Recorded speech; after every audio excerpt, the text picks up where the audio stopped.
በክፍል 3 የካንዴስ ላቭ ቤት ትራንስሌትድ ፊልም ላይ ያለቀው ሆይጂን ዶራሚ ስለሙሄ ነገረችውን ነገር አስቦ የሰርጉን አዳራሽ ለቆ ሲወጣ ነበር።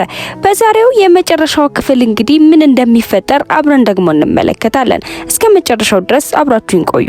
ሙሂም ወዲያውኑ የሱ ላለመኖር አስተውላ እሱን ለመከተል ስትሄድ በመሃል ሂሮም ያስቆማታል። እሷም ወዲያውኑ ወረቀት አውጥታ በጃፓንኛ የጻፈችውን የስንብት ንግግርም ለሱ ታነብለታለች። እሷም በንግግሯ ላይ እንደ ጓደኛ በጣም እንደምትደግፈውና እንደምታግዘውም ትነግረዋለች። በንግግሯም ሂሮ በጣም ቅርም ይሰኛል። ሆይጂን የወይን ማስቀመጫው ጋርም ሆኖ በድንገት እናቱም ትመጣለች። እናቱም ከሙሂ ጋር የሚጠጣውን ወይን እየመረጠ እንደሆነም ትጠይቀዋለች። እሱም ራሱን እየነቀነቀ ከሙሂ ጋር አስደሳች መጨረሻም እንደሌላቸውም ይነግራታል። እሷም ልታጽናናው እየሞከረች ከሚፈጠረው ነገር ግን በጭራሽ ራሱን እንዳያሸሽም ትነግረዋለች። በመጨረሻም ሆይጂን እሱን ስትፈልግ ከነበረችው ሙሂ ጋርም ይገጣጠማል። እሷም እንዳገኘችው ልትሰናበተው እንደምትፈልግና ነገ የመጨረሻ ቀናቸው እንደሆነም ትነግረዋለች። እስካሁን ስለተፈጠረው ነገርም ይቅርታም ትጠይቀዋለች። ፊቷንም አዙራ ልትሄድ ስትል ሆይጂን እጇን ይዞ ወደሱም ያስጠጋታል። አይኗንም እያየ ስለራሷ ለረጅም ጊዜ የምታስበው ነገር እውነት እንዳልሆነና ራሷ የፈጠረችው ህልም ብቻም እንደሆነም ይነግራታል። እሱም ከልቡ ደስታ እንድታገኝም እንደሚፈልግም ይነግራታል። በቀጣይ ቀንም ሙሂና ሂሮ የመጨረሻ ቀረጻቸውን በጣሊያኑ ታሪካዊ ቦታ ላይም ቆመዋል። ሂሮም ለሙሂ እንደወደዳትም ይነግራታል። ሆይጂንም በዚህ ሰዓት ሙሉ ለሙሉ መተርጎምም ያቅተዋል። ሙሂም ወደ ካሜራው ዞራ ሆይጂንን ምን መመለስ እንዳለባትም ትጠይቀዋለች። እሱም እሷ መመለስ የፈለገችውን ነገር ሙሉ ለሙሉ እንደሚተረጉምላትም ይነግራታል። ሙሂም ቀጥላ እሷም ለሱ ያላት ስሜት ተመሳሳይ እንደሆነም ትነግረዋለች። ከቀረጻው በኋላም ሂሮና ናሚ ለብቻቸውም ሲያወሩ እውነቱንም ያውቃሉ። ሙሂና ሂሮ የኦፔራው ቀረጻው ጊዜ የፍቅር ጥያቄ ቢጠይቃትም ሙሂ ግን ለሱ ምንም ስሜት እንደሌላትም ማሳውቀው ነበር። በቀጣይም ሂሮ በጋበዛት የኦፔራው ግብዣ ላይ የተገኘችው ሙሂ አብራው ከሱ ጋር ቁጭ ብላም ነበር። በድንገትም ስልክ ማውራት እንዳለባትም ማስባ ተነስታም ትወጣለች። ታዲያ የዛን ዕለት ናሚ በድንገትም ታገኛታለች። ናሚም የሙሂን ጫማ ስትመለከት ወዲያውኑ የሆይጂን ፍቅረኛ አድርገው የነበረው ጫማም እንደሆነም ትረዳለች። ታዲያ ለሙሂ የደወለላትም ሰው ፕሮዲሰሩ ነበር። ለሙሂም የመጨረሻው ቀን ቀረጻ ላይ ሆይጂን ለብቻ ሆኖ የተሰማውን ስሜት የሚያሳይ ቪዲዮ ነበር የሚላከላት። ሆይጂንም መኪና ውስጥ ለብቻው ተቀምጦ በካሜራ ውስጥ በሩቅም ይመለከታል። በተፈጠረው ነገርም ስሜቱ በጣም ተሰፍሮና ተከፍቶም ነበር። ሙሂ ይህንን ካየች በኋላ በሐዘን አይኗንም ትጨፍናለች። ወዲያውም ወደ ቀድሞ ትዝታዋም ታመራለች። የልጅነት ቤቷም ቀጥሎ ወደ ጣሊያን ጉዞና የተለያዩ ቦታዎችን በመዘዋወር ያሳለፈችውንም ጊዜ ትመለከታለች። በመጨረሻም ነገሩ ጥርት ብሎ ይታያት ጀመር። ሆይጂን ከዶራሚ ጋር እያንዳንዱን ምሽት እያሳለፈ እንደነበረም ታውቃለች። ቀጥላም ዶራሚና ሄጁን የሄዱበት ወደ ነበረው ሬስቶራንትም ታመራለች። እዛም እንደደረሰች በናፕኪኑ ላይ ሰባተኛውን አራት ቅጠል ያለውን ምስልም ትስላለች። ናፕኪኑ መጨረሻ ላይም የአውራው ብርሃን ዓለምን ያብራ ብላ ጽሑፏንም ታሰፍራለች። ታዲያ የዛን ዕለት ምሽትም ወደ ሬስቶራንቱ ያመራውም ሆይጂን የመጨረሻውንም ናፕኪንም ያገኘዋል። ናፕኪኑ መጨረሻ ላይም የተጻፈውን እያነበበ ሳለ ሙሂ በዛው ሰዓት ለሆይጂን የፎቶ መልእክትም ትልክለታለች። በመልእክቷ ውስጥም ሁሉንም ነገር እንዳስታወሰችና አሁንም እንደምትወደውም ትነግረዋለች። ይህንን ያየውም ሆይጂንም በፍጥነት እሷ ወዳለችበትም ቦታም ይሄዳል። ሆይጂንም ሙሂ ጋር እንደደረሰ በመጨረሻ ለሷ የሚሰማውንም ነገር ይነግራታል። እሷም ያሰማችውን ነገር ማመን አቅቷት ሐሳቧን ለመሰብሰብ ገና ስታስብ ሆይጂን ወደ እሷ አስጠግቶ በደንብ ይስማታል። በቀጣይ ቀን ታዲያ በመላው ኢንተርኔት ላይ የአንድ የጃፓን የኑድል ሬስቶራንት ቪዲዮ እየተዘዋወረም ነበር። ታዲያ ኮሜንት ላይ ዶራሚ ከዚህ በፊት የሱ ፍቅረኛ እንደነበረችም በብዛት እየተጻፈ ነበር። ነገሩን ይበልጥ ያባባሰው ደግሞ ከዚህ በፊት ሙሂ ኢንስታግራሟ ላይ ከሬስቶራንቱ ባለቤት ጋር የነበራት ፎቶ በመገኘቱ ነበር። በሌላ በኩል ሆይጂን ሙሂ ለቀጣይ ቀናት የሚያርፍበት ጸጥ ወዳለ ቦታም ይዟት ይሄዳል። ቀጥሎም ዶራሚን ስለ ሁሉም ነገር እንደሚያመሰግናት ለሙሂም ይነግራታል። ምክንያቱም ሙሂን አሁን ላይ የሚያስፈራትንና ትልቁን ስጋቷን መረዳት እንደቻለም ነግሯት ለቀጣይ ወራት ብቻ ያለምንም ፍርሃትና ስጋት ስለመጨረሻቸው ሳይጨነቁ ያለውን ጊዜ ሁሉ አብረው ማሳለፍ እንደሚችሉም ይነግራታል። ሙሂም በሐሳቡ ትስማማለች። ታዲያ የረጠበውን ጸጉሯን ለማድረቅ ፎሙን አንስታ ጸጉሯን ማድረቅ ትጀምራለች። ታዲያ ወዲያውኑ መብራቱ ይቋረጥና ይጠፋል። እራት እያዘጋጀ የነበረው ሆይጂን የስልኩን መብራት አብርቶ ወደ ሙሂም ያመራል። ሁለቱም አጠገብ ላጠገብ ቆመው መታየት ይጀምራሉ። ሆጂን እዚህን ጊዜ ሙሂን አቅፎ ወደ ራሱ ያስጠጋትና መሳሳም ይጀምራሉ። የዛን ሁለት ምሽት ሂሮ የኦፔራው አዳራሽ ውስጥ የተፈጠረውን እያሰበ ነበረ። ሙሂ በመስኮቱ በኩል ሆና እያለቀሰችም ይመለከታታል። ሂሮም ወደ እሷ ጠጋ ብሎ የምትወደው ሰው ሌላ ሰው እንደሆነ እንደሚያውቅና ወደምትወደው ሰው ለመሄድም እንዳታንገራግር ወዲያውኑ እሱ ጋር እንድትሄድም ይነግራታል። ሂሮ ይህንን እያሰበ ለብቻው እየጠጣ ምሽቱንም ያሳልፋል። ታዲያ ወደ ኮሪያ እየተመለሱ የነበሩት ፕሮዲውሰሮችና ጁን ሙሂ ካገባ ሰው ጋር አብራ እንደነበረች የሚያሳይ ቪዲዮንም ይመለከታሉ። ሰዎቹ ሙሂ አብራ የነበረችበት ጊዜና ሚስትየው አርግዛ ያለችበት ጊዜ እንደሚጋጭም በስፋት እያወሩ ነበረ። በተጨማሪም በጃፓን ደሴት ላይ የተነሳ ሙሂ ኢንስታግራም ላይ ያለው ግለሰብ እሱ እንደሆነም እየተነጋገሩበት ነበር። ጂዮን ግን ፎቶን ቀረብ አድርጋ ስትመለከተው ሆጂን እንደሆነ ወዲያውኑም ታውቃለች። በቀጣይ ቀን ጠዋት ናሚ ሂሮን ራሱን ስቶም ታገኘዋለች። ደጋግማ ልትቀሰቅሰው ብትሞክርም እሱ ግን አልተነሳም ነበር። ታዲያ ወዲያውኑ እርዳታ ለማግኘት ስትል ወደ ሆጂንም ትደውልለታለች። ሆጂንም እነሱ ወዳሉበት ወዲያውኑ እንዲመጣም ታደርገዋለች። እዛም ከደረሰ በኋላ ሆጂን ቀጥታ የተፈጠረውን ነገር ለዶክተሩ የሚያነጋግረውና እርዳታ እንዲያገኝም ያደርጋል። ሂሮም ከተኛበት ሲነቃ ግልኮስ ተሰክቶበት ነበረ። ናሚም አጠገቡ ሆና ትመለከተው ነበረ። የተፈጠረው ነገር ታዲያ ሂሮ ሳያስበው የአለርጂ መድኃኒቱን ከመጠጡ ጋር ቀላቅሎ ወስዶት ነበረ።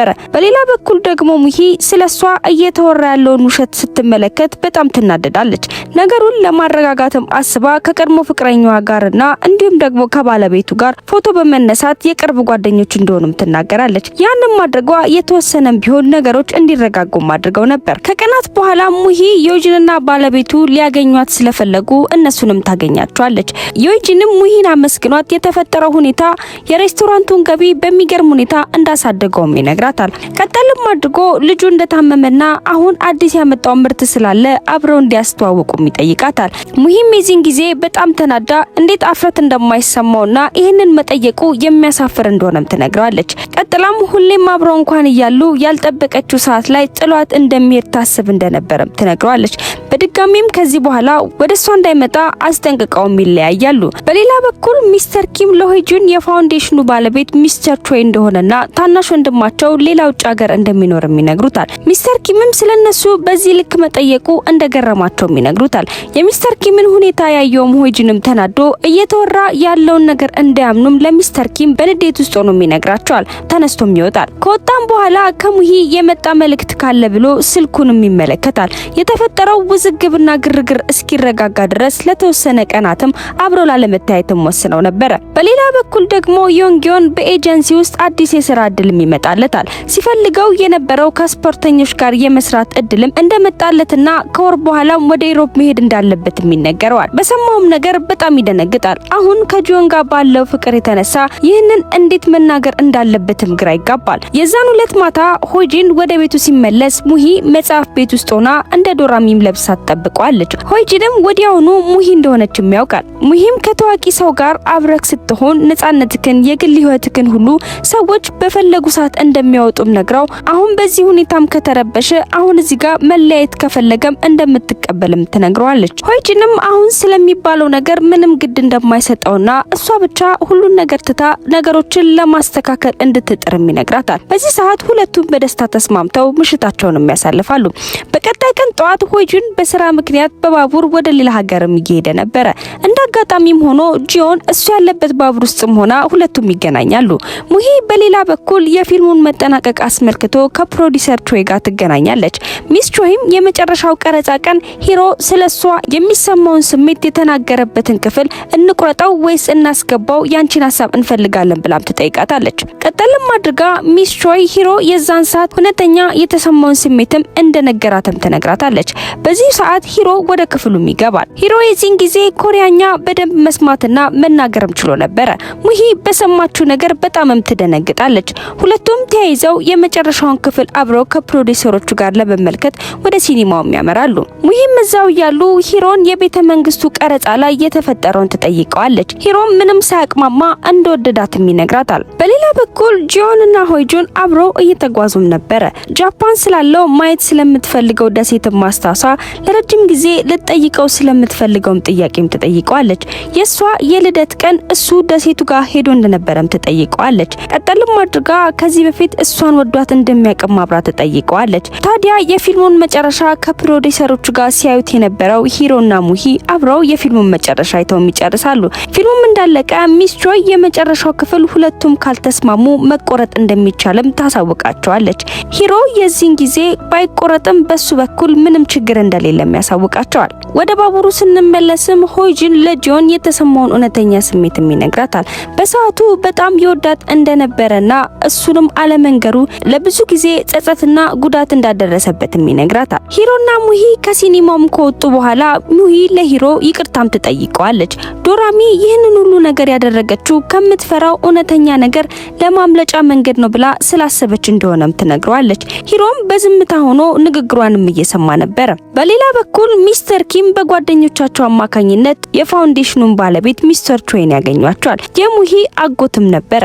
የሙሂ አጎትና ክስት አብረው ሆነው ለሚስተር ኪምም ሆይጂንን በተቻለ መጠን ከሷ እንዲርቅ እንዲያደርጉትም ይነግሯቸዋል። የዚህን ጊዜ ሚስተር ኪም በሰሙት ነገርም ግራ ይጋባሉ። የዛን ሁለት ማታ ሆይጂን ከሄደበት ሲመለስ ሙሂ ቤት ሲመለስ እንደምታገኘው ብትነግረውም በድንገት ባቡር ጣቢያ ድረስ መታ ሰርፕራይዝም ታደርገዋለች። ሁለቱም ተያይዘው የከተማው ከፍ ያለ ቦታ ሙሉን ከተማውን ወደሚያዩበት ቦታም ተወስደዋለች። እዛም ላይ ሆነው ጊዜን እያሳለፉ እያለ ሆይጂን በጣም ብዙ ከዋክብት ወደሚያዩበትና ከፍ ወዳለ ቦታ እንደሚወስዳትም ቃል ይገባላታል። በሌላ በኩል ጂዮን ከጓደኞቿ ጋር ሆና እራት እየበላችም ነበረ። ስለ አዲሱ ፍቅረኛዋ ስለ ዮንጊዮን እያወራችም ነበረ። በድንገት ታዲያ ዮንጊዮን ከፊት ለፊቷም ይቆማል። የዚህን ጊዜ ጂዮን በጣም ትደነግጣለች። እውነት ይሁን ውሸትም መረዳትም ይከብዳታል። እሱም ዛሬውኑ የሚነግራት ስለነበረ ሊያገኛት እንደመጣም ይነግራታል። ዮንጊዮንም በቀጥታ ቀለበት ያወጣና ጂዮንን እንድታገባውም ይጠይቃታል። በነገሩ ጂዮን ግራ ትጋባለች። በዚያው ፍጥነትም ምን እንደተፈጠረ እንዲነግራትም ትጠይቀዋለች። እሱም ሲጠብቀው የነበረው አዲስ የስራ እድል እንደመጣለትና ወደ ዩሮፕ መሄድ እንዳለባት ይነግራታል። በዚህ ምክንያት ደግሞ እሷን ማጣት እንደማይፈልግም ይነግራታል። ጂዮንም በዚህ ምክንያት እንደማይጣሉና እንደማይለያዩ ነግሯ እሷም ለትምህርት ወደ ሌላ ሀገር መሄድ እንደምትፈልግም ትነግረዋለች። ስለዚህ እሷ ያለበት ቦታ ትምህርቷንም ማድረግ እንደምትችልም ትነግረዋለች። በዚህ ውሳኔያቸውም ሁለቱም ደስተኛ ሆነው ይስማማሉ። በቀጣይ ቀን ሙሂ ሳይካትሪስቷ ሄዳለች። እዛም እንደደረሰች ዶራሚን ማየት እንዳቆመችም ትነግረዋለች። ሳይካትሪስቱም ቀጠል አድርጎ ዶራሚ እሷ እንደምትላት ሌላ ማንነቷ ሳትሆን ከድሮ ህይወቷ ጋር የምትገናኝ ሰው ልትሆን እንደምትችልም ይነግራታል። በሰማችው ነገርም ሙሂ እንደ አዲስ ማሰላሰል ትጀምራለች። በቀጣይ ቀን ሆይጂን በሚስተር ኪም አማካኝነት የሙሂን አጎት ማግኘት ችሎ ነበረ። የሙሂ አጎትም ለሆይጂን ማወቅ ያለባትን እውነታም ይነግረዋል። የሙሂ እናት ወንድሙን እንዳገባችና ልጅ ብቻ በመሃላቸው ስላለ አብሮ በግድ እንደቆዩም ያሳውቀዋል። እሷም ለበቀል ተነሳስታ ወንድሙን ለመግደል እንዳሰበችም ይነግረዋል። በሌላ በኩል ሙሂ ከሆስፒታል እንደወጣች ቦርሳ ለመግዛት ወደ አንድ ቦታም ትገባለች። ተዘዋራም ስትመለከት እዛው አክስቷንም ታገኛታለች። አክስቷም ለሙሂ አጎቷ ለሆይጂን ሁሉንም ነገር እየነገረው እንደሆነ ነግራት ጥላትም ትሄዳለች። ሙሂም ወዲያውኑ ስለ ሁሉም ነገር እሷን ለምን ጥፋተኛ እንደምታደርጋትም ትጠይቃታለች። አክስቷም ወደ ሙሂ ጠጋ ብላ ምክንያቱም አንቺ ቁርጥናትሽን ስለምትመስይ ነው ብላ ጥላትም ትሄዳለች። ሙሂም ፊት ለፊቷ ወዳለው መስታወትም ትመለከታለች። ዶራሚ እሷ እንዳሰበቻት ሌላ ማንነት ሳይሆን የእናቷ ምስል እንደሆነና የእናቷ ህመምና ስቃይ ወደ እሷ እንደተጋባም ትረዳለች። ሁኔታው ራሷን እንድትስት ያደርጋትና መሬት ላይም ትወድቃለች። ወደ ኋላም ተመልሳ ስታስበው እናቷ የልደቷ ቀን መርዝ ያለውን ኬክ እንድትበላ ታስገድዳታለች። ሙሂም ኬኩን ፊቷ ላይ ጥላ እሷን ሽሽት ከፎቅ ላይም ትዘላለች። ይህ ሁኔታ እሷ በማንም መወደድ እንደማትችልና ከዛም የማንነቷ አንድ ክፍል ሆኖ አብሯት እንዳደገም ትረዳለች። በሁኔታው ሆስፒታል ገብታ የነበረችው ሙሂ ከ3 ቀናት በኋላም ትነቃለች። ዮንጊዮንም ለ3 ቀን ራሷን ስታም እንደነበረችም ያሳውቃታል። በዚያው ሰዓት ታዲያ ሆይጂን ወደ ክፍሉም ይገባል። እሱም በደና ወደሱ ስለተመለሰችና አሁን ደና መሆኗን ስላወቀ ደስታ እንደተሰማው ይነግራታል። በሌላ በኩል ናይሚ ወደ ሂሮ ሄዳ የሙሂን መንቃትም ታሳውቀዋለች። እሱም በዜናው ትልቅ ረፍትም ይሰማዋል። ከቀናት በኋላም ሆይጂን ለሙሂ ሁሉንም ነገርም ይነግራታል። የሙሂ ቤተሰቦች እንዳልሞቱና አባቷ በውጭ ሀገር የሚኖረው አጎቷ እንደሆነም ይነግራታል። እናቷ ደግሞ ሌላ ቦታ በህይወት እንዳለች የሚያሳውቃታል። ፎቶዋንም ስትመለከት ራሷ ዶራሚ የመሰለችው ምስል የእናቷ ምስልም እንደሆነም ትመለከታለች። ሙሂ ይህንን ሁሉ ነገር ስትሰማም ዜናው እጅግ አስደንጋጭም ነበረ። በሌላ በኩል ደግሞ ሂሮ ለሌሎች የሆሊውድ ፊልሞችም እየሰራም ነበረ። በኢንተርቪው ላይም ሂሮ ለምትወደው ነገር ካታገል ሁሌም ቢሆን ጸጸት ይከተልሃል፣ እናም ደግሞ ያን ነገር እስከምታገኘው ድረስ መታገል ማቆም የለብህም፣ እኔም በዛ ምክንያት ነው ህልሜን ለማሳካት የዚህ ድረስ የሚሄደው ብሎ በኢንተርቪው ላይ ያሉትን ሰዎች የሚያስገርማቸዋል። በንግግሩ ናይኒ አሁን አድጋሃል፣ በደንብ በስለሃል ብላ ትገረምበታለች። የዛኑ ዕለትም ሙሂ ወደ አጎትና ወደ አክስቶቿ ቤትም ትሄዳለች። አሁን እሷ የምትፈልገው አንድ እውነት ማወቅ ብቻ እንደሆነና እናቷን ማግኘት እንዴት እንደምችል እንዲነግሯትም ትጠይቃቸዋለች። በመጨረሻም ሁለቱም ተስማምተው የእናቷንም አድራሻም ይነግሯታል። በበነጋታውም ጧት ላይ ሙሂ ሻንጧን ይዛ ወደ እናቷ ጋር ለመሄድም ተዘጋጅታም ነበረ። ሆይጂንም እሷን ለመሸኘት አብሯትም እዛው ነበረ። ሲሰነባበቱ ሙሂ አሁን እዚህ ጋር እንዲለያዩና ስትመለስ በአዲስ ማንነትና በተረጋጋ መንፈስ አብረው እንደሚሆኑና ለረጅም ጊዜ እንደሚኖሩም ነግረው በደስታ ተስማምተው ይለያያሉ። ከቀናት በኋላም ዮንጊዮን ወደ ዩኬ ለመሄድ ዝግጅቱንም ይጀምራል። የሆይጂን እናት መታ ከዚህ በፊት የነበረውን የድሮን የባለቤቷን መጽሐፎችም ሰብስባ ለዶኔሽን እንዲሰጥም ታዘጋጇለች። ቀናቶችም በዚህ መልኩም እያለፉ ነበረ። ከወራትም በኋላ የገና በዓል መምጣት ሲጀምር ሙሉ የፊልሙ ፕሮዲዩሰሮችና የፊልሙ ባለሙያዎች ተሰብስበው የፊልሙን መመረቅ አስመልክቶም እራት እየበሉም ነበረ። ጂዮንም የዛኑ ሰዓትም ቀለበት እንዳደረገችና ፍቅረኛዋ ዮንጊዮንም እንደሆነም ታሳውቃቸዋለች። በብቸኝነት ሲያሳልፍ የነበረው ዮጂንም በድንገት ስልኩ ላይም ከሙሂ መልእክት ይመጣለታል። አንድ ጊዜ የሚልኩዌን ኮከቦችን ሊያዩት ወደ ተስማሙበት ቦታ ሄዶ እዛው እንደምትጠብቀውም ትነግረዋለች። ሆይጂንም ሙሂ ያለችው ቦታ ደርሶ እሷንም ይጠብቃት ነበረ። ሙሂም እሱ ጋር ከደረሰች በኋላ ስልኳ ላይ ያለውን መተርጎሚያም ተጠቅማ በጣም እንደናፈቃትም ትነግረዋለች። በእጆቿም ሙሉ የክሎቭ አበባዎችንም ይዛ ለሱም ትሰጠዋለች። ቀጥላም ከዚህም በኋላ በፍቅርና በደስታ እንዳሰቡት ለረጅም ጊዜ መኖር እንደሚችሉም ትነግረዋለች። እየተፈጠረ ባለው ነገርም ሆይጂን በጣም ይደሰታል። በደስታውም ብዛት ሌላ ነገር መናገር ስላልቻለ ሙሂን እቅፍ አድርጎ ወደ ራሱ ያስጠጋታል። ቀጥሎም በዛ በሚያምር ከዋክብት ስርም ሆነው መሳሳምም ይጀምራሉ። ፊልሙ በዚህ መልኩ እንግዲህ ተጠናቋል። ያላችሁን ሀሳብ አስተያየት እንግዲህ ኮሜንት ላይ ጻፉልኝ። በቀጣይ በሌላ ፊልም እስከምንገናኝ ድረስ ቸር ቆዩ።